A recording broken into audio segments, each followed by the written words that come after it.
In the 1950s near the Californian desert, there's a company town called Victory where happy families live perfect lives. Every morning the husbands go to work at Victory headquarters outside town, and the housewife stays behind taking care of the house and practicing ballet under their teacher Shelley. The wives aren't allowed to ask any questions about their husband's work, and visiting the headquarters is forbidden to them. One of these many happy couples is Alice and Jack, who have a very active intimate life and love throwing parties for their neighbors, especially Alice's best friend Bunny and her husband. The couple also has a favorite song that Alice likes to hum whenever she's doing her chores. Sometimes the whole town shakes for a few seconds and Alice tries to ask Jack if it has anything to do with Victory's projects, but he refuses to answer and Alice is fine with dropping the subject quickly. One afternoon after ballet, Bunny and Alice watch a group of men in red jumpsuits help the new neighbor move while gossiping about the fact their friend Margaret didn't go to class, which isn't surprising because Margaret has become the town's outcast after a mysterious incident. Later Alice is in her garden when she suddenly notices Margaret standing in her backyard with a toy plane in her hands and her eyes closed, because apparently she's having a weird vision of a pair of eyes opened in the dark. Alice doesn't know what to make of her and ignores it. While getting dinner ready, Alice discovers all the eggs in her carton are strangely empty, but she forgets about them when her dinner begins to burn in the oven. Some days later, Alice is attending a pool party at Shelley's house and humming her song when Bunny asks her to stop because she's tired of hearing it. Alice realizes then that she doesn't know what song it is, but it's always been stuck in her head. As the melody plays in her head, weird images appear in front of Alice's eyes, but once again she forgets about them when Bunny distracts her. The party is paused for a moment by Shelley and her husband Frank, the Victory CEO, to offer a speech to welcome the new neighbors into town. The speech is suddenly interrupted by Margaret, who wonders why they're here when they shouldn't be. Her husband takes her away but now the mood has become awkward, so Frank takes over the conversation to remind everyone that they're here because they're changing the world by building a little town based on safety and order. Afterward, Alice is still worried about Margaret and goes looking for her, only to find her in her house being given some sort of medicine by her husband. Margaret tries to tell Alice that she isn't fine, that she's had bad dreams, and that they're hiding her there, but her husband closes the door to keep Alice out of it. Alice returns to the party and finds Jack in Frank's room fixing his tie. To her shock, Jack starts getting frisky with her right there. Things suddenly get weird again when Frank shows up and begins watching them in a very weird way, but soon he leaves without saying a word, and Alice never tells Jack about it. The next day, Alice and her friends are doing some shopping when the subject of Margaret comes up. They comment on how she's behaving weirdly since the accident, but Bunny cuts in and reminds them it wasn't an accident. Margaret broke the only rule they had and took her child deep into the desert because she saw something, probably a hallucination. When they found her, she was alone with her son's toy plane, and they never found the child, although Margaret swears they took him away from her as punishment. The conversation suddenly interrupted when the ground shakes again, but the women don't react because they're used to it. One of them wonders if the rumors of the men developing weapons are true, but an angry Bunny cuts her off, reminding her the wives' only mission is to support their husbands and not to ask questions. Later at night, Alice begins having extremely weird dreams, and she can't stop thinking about them the next day. She decides she needs some fresh air and takes the trolley, but instead of getting off at the mall, she stays so she can enjoy the view of the desert, which the driver finds pretty weird. Suddenly, a plane that looks like Margaret's toy appears in the sky falling down until it crashes in the middle of the desert. There never was a plane flying above this area before and Alice wants to check it out, especially since they may need help, but the bus driver refuses to take her there because it goes against the rules. Alice breaks the rules anyway and walks deep into the desert until she eventually comes across a hill with a spiral road surrounding it.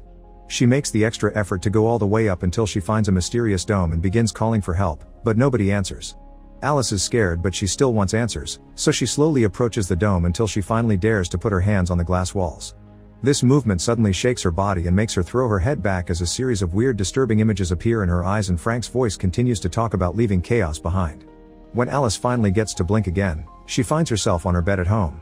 Confused and scared, Alice goes to the kitchen, where she discovers Jack trying to cook because he didn't want to wake her up. It turns out Alice had already returned when Jack came home, but she can't remember how. She mentions the plane crash only to hear Jack say there hasn't been any crash, otherwise everyone in town would be talking about it. Alice gets upset and blames it all on bad dreams, and Jack distracts her with some comforting touches and jokes about cooking.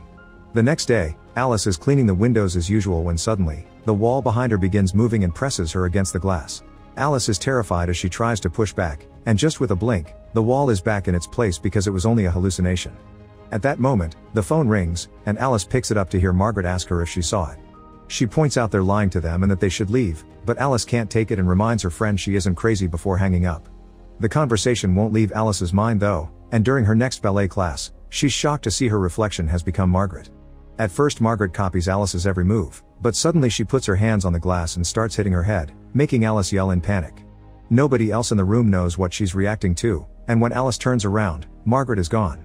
Worried about the meaning behind this, Alice rushes back home and finds Margaret standing on top of her house. Alice yells at her in tears, trying to make her stop, but Margaret ignores her and ends things. Alice panics again and tries to reach Margaret, but she can barely take 2 steps before the men in red appear to drag her away.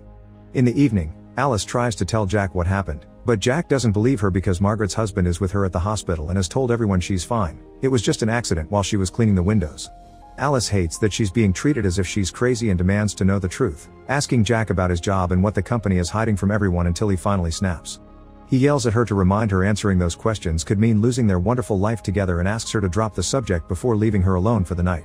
Alice is disturbed to go back to sleep, thus she tries to distract herself by watching some TV. This triggers a new hallucination where she finds herself drowning in a pool. It feels very similar to the way the wall trapped her, but before she can grasp the meaning, she blinks and finds herself standing against the window as if she had tried to leave. The next morning, Alice is wrapping the dinner leftovers and doesn't really have a good hold of herself when her hands move on their own and wrap part of her body. Alice snaps out of it after a few seconds and removes the wrap, taking a deep breath as she finally accepts she's losing it. Moments later, Jack brings Dr. Collins to do a checkup. The doctor decides this must be stress caused by the shock of seeing Margaret fall, and when Alice tries to explain what really happened, Collins says the mind can sometimes change reality because it's overwhelmed with grief. He also tries to prescribe some medicine, but both Jack and Alice refuse to take it, promising she doesn't need it. At that moment, Alice notices Collins has classified files about Margaret in his briefcase, prompting her to ask what happened to her. Collins explains Margaret suffered from outbursts and paranoia, which didn't allow her husband to do his job in peace, so he was fired from Victory and Margaret was sent somewhere else to get the help she needs. Afterward, Collins leaves the house and accidentally forgets his briefcase. As soon as he and Jack are out, Alice jumps on the briefcase to look for clues, but she's interrupted by Collins coming back when he realizes what he forgot. Alice pretends she had picked the briefcase up to hand it to him, and luckily her act is believed. Once the Collins has left for good, it's revealed Alice did get to steal Margaret's files, but all the pages have been blacked out. Since the files are useless, Margaret burns them in the fireplace while thinking about Margaret and drinking whiskey to silence the guilt. She's still drinking moments later when she's taking a bath and her mind starts to drift, making her see all those disturbing images again, although this time she can also see the sweet moments of a couple holding each other. She suddenly snaps out of it when Jack comes home and plays some music, and while Alice is still in shock, Jack comes to see her to ask out of nowhere if they should have a baby. Alice promises to think about it. Later in the evening, the two of them attend a fancy party organized at a restaurant by Frank, who won't stop watching her while discussing things with Collins in a corner. This puts Alice on the edge, and she begins to fall into a breakdown when a dancer appears in the room to offer a show that reminds Alice of her visions. As tears begin to fall, Alice asks Jack to take her home, but Jack ignores her because Frank's going on the stage to make a big announcement. To everyone's surprise, Frank calls Jack to join him and announces he's getting a promotion. Everyone begins celebrating, but this is the last straw that pushes Alice into a full breakdown, and she runs to the bathroom, where she sees the vision of the couple again. Bunny suddenly shows up to check on her and Alice tries to explain everything, but Bunny cuts her short, scolding her for breaking the rules. She thinks Alice is behaving like a child and trying to ruin her husband's big night, so she needs to get herself together and be a good wife.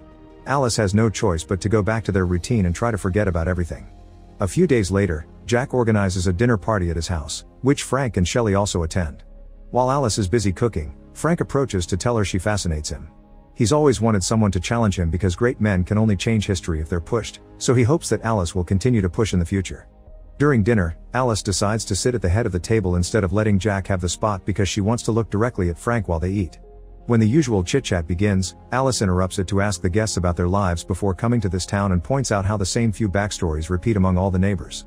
They're told to remember these stories because they want them to forget the real ones, like what happened to Margaret. Jack tries to make Alice stop, but Frank asks her to keep going, prompting Alice to go on a rant about everything she saw and how Frank is lying to everyone to create his perfect little world. Frank keeps his face neutral and tells everyone Alice is suffering from the same psychosis that Margaret did, even accusing her of having been in his bedroom. Everyone is feeling extremely uncomfortable, and Shelley snaps, calling Alice out for making a scene and insulting her husband before she stands up and leaves.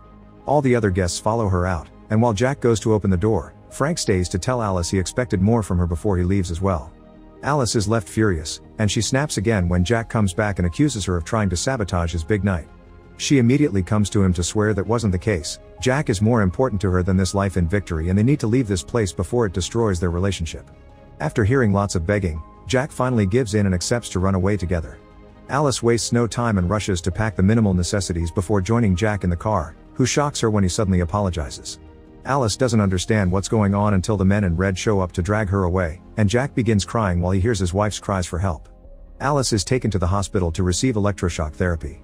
While her whole body hurts, she starts seeing those visions of the couple again and discovers it's her and Jack living in modern times and humming that annoying song. This Jack has lost his job, but Alice says it's okay because she can take another shift at the hospital, where she works as a doctor. Taking double shifts begins taking a toll on this Alice, and when she arrives home late, Jack doesn't help her mood by failing to make dinner and having the nerve to get offended when Alice is too tired to get busy with him. In the end, Jack spends his night listening to Frank's podcast promoting a way for men to find their true selves away from the society that smothers them. Sometime later, Alice wakes up again in the hospital in Victory. Collins announces she's been fixed, so Alice is sent back to town, where she begins living her old routine again as if nothing had happened. Days pass calmly until one evening, Jack comes from work singing that annoying song again. This time, Alice manages to remember the lyrics, and this triggers a memory of her being dragged through a floor she can't recognize. It's then revealed that the Jack from her visions is real and he's applied to be part of the Victory Project, where he can choose to have the perfect life. This has granted him access to a special machine that he keeps at home, and Alice is connected to it 24/7, because her life in Victory is all a simulation. This is the same for all the wives there, and like the other men, Jack connects himself to it every day for only a few hours, and he disconnects when he enters the headquarters in the desert. The rest of the time, he is in charge of keeping Alice's real body well and has to work at some low job to pay for the machine. Back in Victory, Alice falls to the floor in pain, overwhelmed by the images that just hit her mind. She demands an explanation from Jack, who immediately gets defensive and yells that he did it so they could have a perfect life because they had been miserable. Alice still believes he's behaved like a twat for taking her autonomy and trying to convince her she's crazy. She's also worried about the other wives and the kids, but Jack immediately clarifies the kids aren't real, they're part of the simulation as well. Then Jack falls to his knees to beg for forgiveness as he clings to Alice, making it hard for her to breathe. Tired of her husband's lies, Alice grabs a glass and uses it to hit Jack to knock him out. What she doesn't know is that dying in Victory also kills you in real life, and as the real Jack closes his eyes, Frank gets a call telling him what happened. At that moment, Bunny enters the house because she's heard some noises and immediately covers Jack's body before trying to calm Alice down. Alice tries to explain it all and Bunny confesses she already knows. She chose the simulation because it's the only way she can have her kids back after they died in real life. She also explains Alice needs to go to the headquarters and disconnect herself because Jack can't do it for her in the actual machine anymore. Alice is afraid but does as Bunny asks, finding all the neighbors are coming out as well. As all the street lights begin exploding, the women are started to notice something is off, but the men are concentrating on asking about Jack and trying to stop Alice. Bunny comes out to push the men off, giving Alice the chance to get in a car and drive away just in time before the men in red arrive, stealing cars to go after her. A chase begins through the streets, and while Alice manages to leave town with no trouble, things get more complicated in the desert when the men in red begin to hit her car with theirs. Dr. Collins is also coming in his own car and accelerates to help catching her, but when Alice finds herself surrounded, she quickly moves the car out of the way and causes Collins and the others to crash against each other. Frank receives the news of Collins' death at home with the call on speaker, so Shelley hears what's going on too. While Frank's busy giving orders, Shelley approaches him and stabs him, claiming it's her turn now. In the desert, Alice continues driving until she finds the hill and takes the road with the car, but the vehicle gets stuck on a bad turn. Still not ready to give up, Alice jumps out of the car and begins running, thinking the car blocking the ways enough to stop the others. Unfortunately, the men in red leave their cars too and start climbing the hill to try to catch up with her, so Alice has to push her body to the extreme in order to run all the way up. When she reaches the dome, Alice hallucinates Jack hugging her and asking her to stay. She also remembers their time together in real life. At that moment, the men in red appear behind her, which reminds her of what she has to do. Alice runs to the wall and puts her hands on the glass, throwing her head back as the disturbing images come back to her mixed with some memories of the real her. Suddenly everything goes black, and Alice gasps. Make sure to subscribe and turn on notifications so you can watch more videos like this. Thanks for watching.